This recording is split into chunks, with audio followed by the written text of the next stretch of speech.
I'd say it's time for me to start this toy machine review before I start riding something else and forget to do it. So first let's start off with the measurements.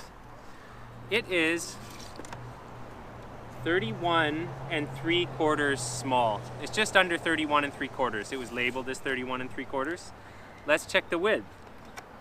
The width was labeled as 8 1/4, and I'm actually reading just under 8 3/8. So yeah, this one's basically, and down here it's 8 5/16, so that's just a hair over 8 1/4.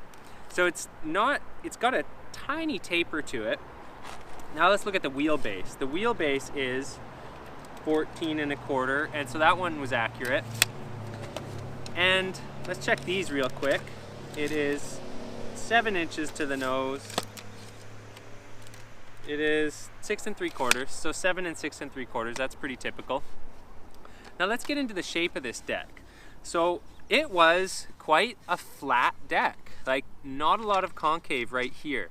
When I put my real deck on top of it, you could see the real deck. It had similar angle nose, but then all of a sudden went like this huge amount of concave in comparison. So these definitely have a unique and very flat feel. Now let's take a look at the shape of it in terms of the nose and tail. So here's the tail. You can see it's kind of blunt and square. Now let's look at the nose. And the nose is a little more popsicle sticky, but it's still pretty square. So it was an interesting shape, not one I would choose, but I actually really liked it. I started off on this deck on Indies, so I'm going to show you my first night skating this deck, where I had quite a lot of fun on it.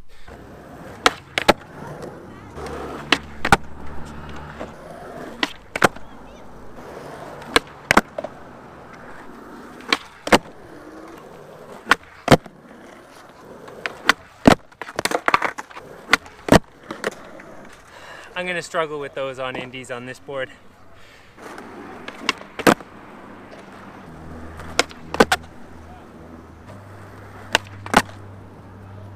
I think I'd need thunders on this for a crisper frontside flip, but let's try again.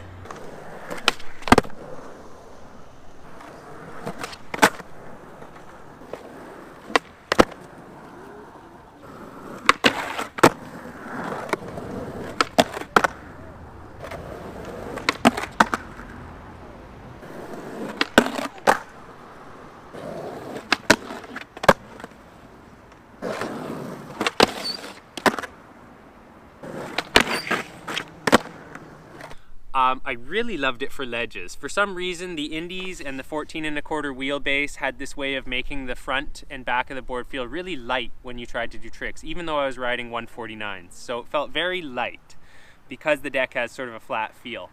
However, when I tried to get onto high ledges, it was actually quite a challenge. But for low ledges like this one I'm sitting on, it was like basically you tap on the tail and then boink, you're on the ledge and grinding. So it was a really satisfying, easy board to ride on low ledges. So this is my first time on PS sticks wood in a long time, at least that I've been paying attention. Everything I've been riding has been generator bareback. So one thing I noticed is this does not have that stiff levery feel, like the really sort of stiff feel like a real or a deluxe board. This has a springy feel, like you step on one end and you can sort of feel it flex, and then it springs back up, and there's sort of a delayed, weird way you do your tricks that gets really poppy, but it's different than a really stiff deck.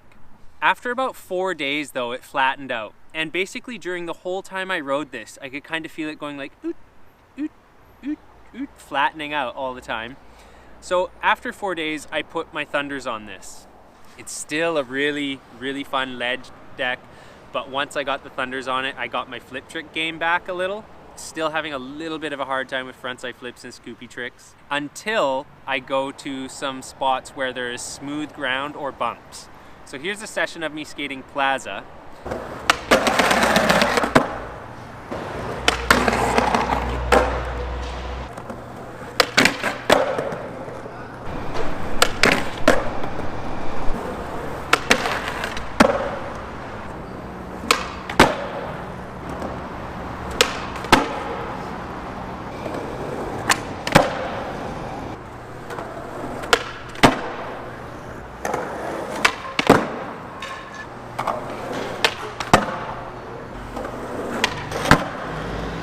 So as you can see, when I have smooth ground, because the thing here at Thompson, this ground is really sandpapery. So for tricks like 360 flips, frontside flips, all that stuff lags behind and you have to kick extra hard. But on smooth ground, especially with a bump, I get good results on this.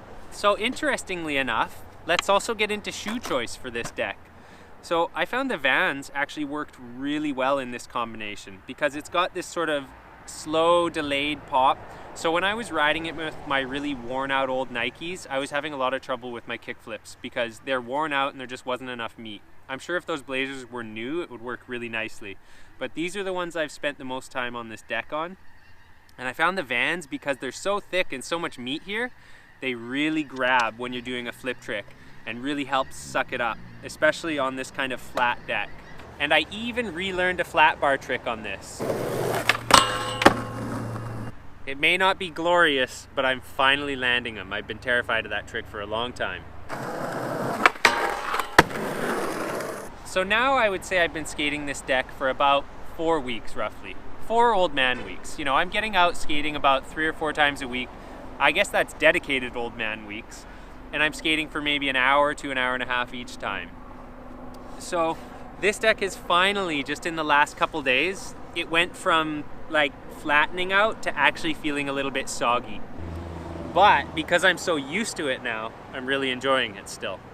And this is usually where I go and get a new deck, but I'm trying to save money and not buy new stuff all the time. So I'm gonna see if I can get a few more days out of it.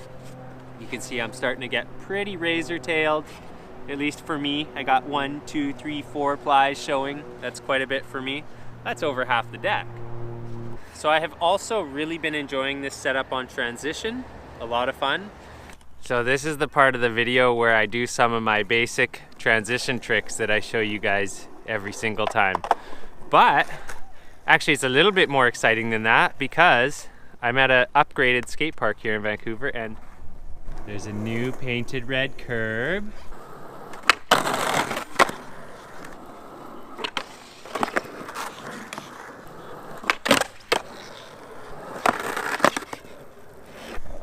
And look at this. Concrete. Concrete. So let's do some grinds.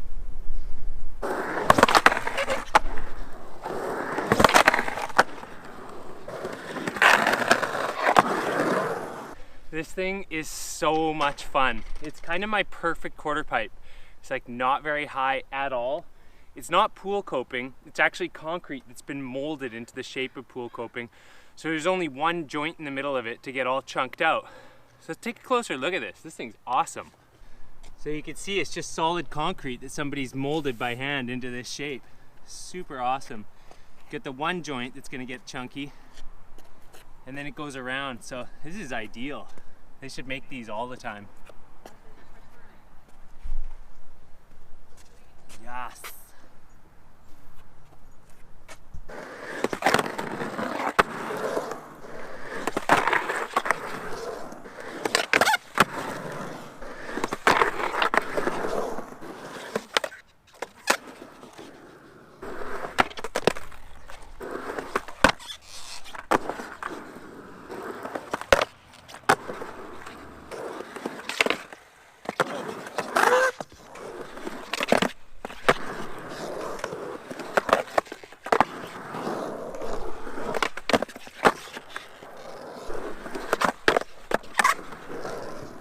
And the quarter pipe of the year for geriatric skateboarders goes to this quarter pipe. So this has been one of those really kind of jumbled up reviews where I've filmed on tons of different days and said a lot of different things, and I have no idea if I've said enough stuff to close out the video properly.